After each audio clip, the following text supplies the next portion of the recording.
জার্নিটা কঠিন ছিল নিশ্চয়ই, তবে আমার চেয়েও কঠিন ছিল আমার নেতা কর্মীদের। ধরুন আমি যদি আজকে না জিততাম, আমাকে হয়তো আবার ঢাকায় ফিরে যেতে হতো, আমি আমার পেশায় ফিরে যেতাম। কিন্তু আমার এই যে এতগুলো কর্মী আপনি দেখতে পাচ্ছেন, সবাই বহিষ্কার হয়ে গেছে। এই 17টা বছর তারা এত শ্রম দিয়েছে, এত কষ্ট করেছে, ঘরে ঘুমাতে পারে নাই। কত কত কর্মী আমার বহিষ্কার হয়ে গেছে, তারা তো কেউ কোনো কষ্ট রাখে নাই মনে। সবাই খুশি, সবাই খুশি, সবাই বলতেছে আলহামদুলিল্লাহ। আমি এই ভালোবাসার ঋণ কিভাবে শোধ করবো? এই ঋণ তো অনেক বড় ঋণ।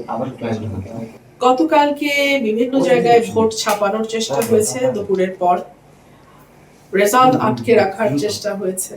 এমনকি আমি নিজে গিয়ে উচালিয়া পাড়া কেন্দ্রে আমাকে খেজুর গাছের কর্মীদের সাথে আমি মারামারি করেছি, আমি নিজে মারামারি করেছি।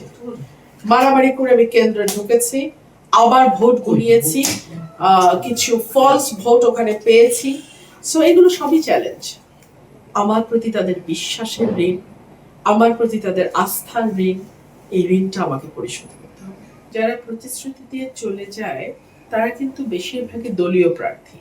দলের মার্কার কারণে তারা জিতে আসে এবং তারপরে আর তাদের খবর থাকে না।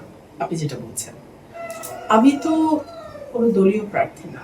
আমাকে যদি এলাকায় আরেকবার নির্বাচন করতে হয়, কাজ করা ছাড়া আমার হাতে আর কোনো অপশন নাই।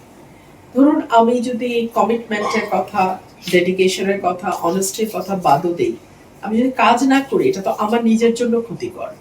সো আমার নিজেকে টিকে থাকতে হলে কাজ করতেই হবে, এর বাইরে আমার কোনো অপশন নেই।